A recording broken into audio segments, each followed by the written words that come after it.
साल 2024 में अष्टमी और नवमी किस दिन पड़ने जा रही है और साथ ही साथ आप सभी को व्रत किस दिन धारण करना है, संपूर्ण जानकारी इस वीडियो में लेकर के आई हूँ। जैसा कि आप जानते हैं कि नवरात्रि के यह अंतिम दिन अपने आप में चमत्कारी होते हैं।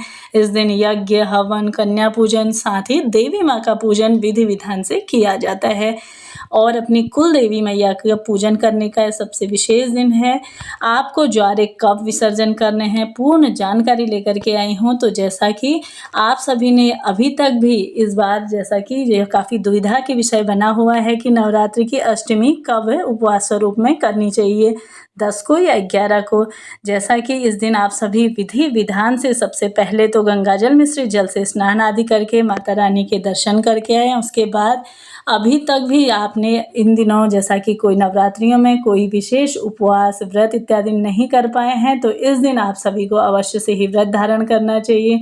माता रानी को 16 श्रृंगार की सामग्री समर्पित करनी चाहिए। साथ ही साथ जो आपने ज्वारे इत्यादि बोए हैं या कलश स्थापना की है, तो देखिए उसका आपको विसर्जन दशमी के दिन ही करना है, क्योंकि 9 दिन नवरात्रि के यानी कि 9 रात्रियां आपको कलश को अपने घर पर रखना है। दशमी के दिन ही आप सभी को इसका विसर्जन करना है और चौकी को हटानी है। तो इसी के दशहरे के दिन आप सभी को यह कार्य करना है। भूल से भी कभी यह गलती ना करें कि दशहरे से पहले ही यानी अष्टमी या नवमी को ही नारियल या माता रानी की जो भी चौकी है उसे आप सभी उठा दें। ऐसी गलती आप ना करें। दशहरे के दिन ही आपको यह कार्य करना है, इस चीज़ को ध्यान रखिए। अब बात कर लेते हैं जैसा कि विसर्जन की क्या प्रक्रिया है, यह भी जान लेते हैं। तो जैसा कि सबसे पहले जान लेते हैं कि साल 2024 में अष्टमी तिथि 10 अक्टूबर को दोपहर 12:31 पे प्रारंभ होगी और 11 अक्टूबर को दोपहर 12:06 पर यह समाप्त होगी। और जैसा कि साल 2024 में जैसा कि अष्टमी का उपवास 11 तारीख को किया जाएगा, इसी दिन नवमी तिथि भी रहेगी। और जैसा कि अगर आपके पास समय का अभाव है, परिस्थिति विपरीत है, तो आप 10 तारीख को भी कन्या पूजन कर सकते हैं, यज्ञ हवन कर सकते हैं। परंतु उदया तिथि के अनुसार जैसा कि पूर्ण रूप से जानकारी है कि आप सभी को साल 2024 में 11 अक्टूबर को ही उपवास करना है। यही दिन शुभ और श्रेष्ठ है। आप नोट करते हुए चलिए, 11 तारीख को ही आपको व्रत और उपवास करना है।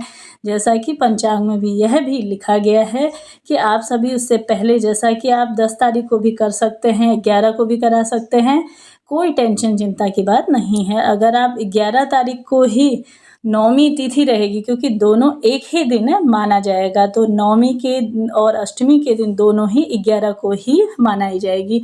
हालांकि जैसा कि शुरू में बताया है कि कई क्षेत्रों में 10 तारीख को भी की जा रही है और साथ ही आप सभी इस दिन व्रत उपवास तो आप कर सकते हैं, लेकिन 11 तारीख को करना ही शुभ रहेगा। साथ ही साथ नवमी तिथि कब प्रारंभ होगी यह भी आप सभी नोट करते हुए चलिए।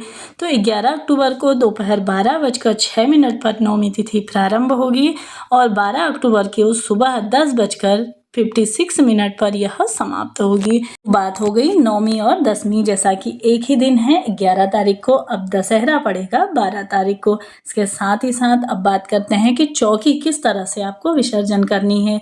जैसा कि आपने माता रानी की जो चौकी लगाई है उसमें सबसे पहले बात कर लेते हैं कि कलश की आप सभी को करना है। कलश में रखा हुआ नारियल, कई भक्तजन इस बात से कभी दुविधा में रहते हैं कि हम उस नारियल का क्या करें, तो कई जन तो जैसा कि उसे तोड़ करके प्रसाद स्वरूप में वितरित कर देते हैं कन्याओं को, या माता रानी को उसे तोड़ के भोग लगाते हैं। तो यह भी अच्छा है, क्योंकि माता रानी का ही यह वस्तु है, उनकी हुई समर्पित है। लेकिन कई भक्तजन माना जाता है कि इसे नहीं तोड़ा जाता है, उसे अपने पास ही रख लेना चाहिए, यानी कि घर के मंदिर में आपको इसे रख लेना चाहिए।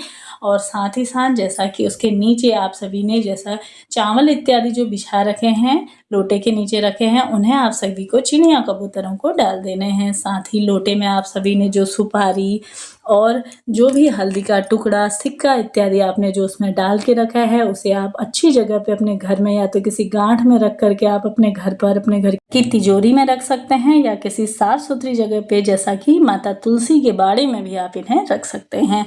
तो जैसा कि इसके बाद बात करते हैं, जो चावल आपने रखे थे उनके बारे में मैंने बता दिया। इसके साथ ही साथ आपने जो ज्वारे बोए हैं उन्हें काट करके आप सभी को माता रानी को समर्पित करने हैं, उनके चरणों में। उसके बाद अपने सर पर रख लीजिए। अपने घर के जितने भी व्यक्ति हैं उनके सर पर रखिए और साथ ही कन्याओं को भी आपको रख लेना है। इसके बाद उसमें जो भी माटी इत्यादि है उसे आप किसी गमले, पौधे इत्यादि में डाल दीजिए या अपनी बालकनी में भी आप डाल करके उस माटी को उसमें आप पौधे इत्यादि लगा सकते हैं। साथ ही साथ माता रानी की जो चौकी, जैसा कि आपने फोटो प्रतिमा अपने घर की ही रखी है तो वह अच्छी बात है, कोई दिक्कत की बात नहीं है, लेकिन माटी की बनाई है तभी ही आप उसे विसर्जन करिए, अन्यथा आपको विसर्जन नहीं करना है।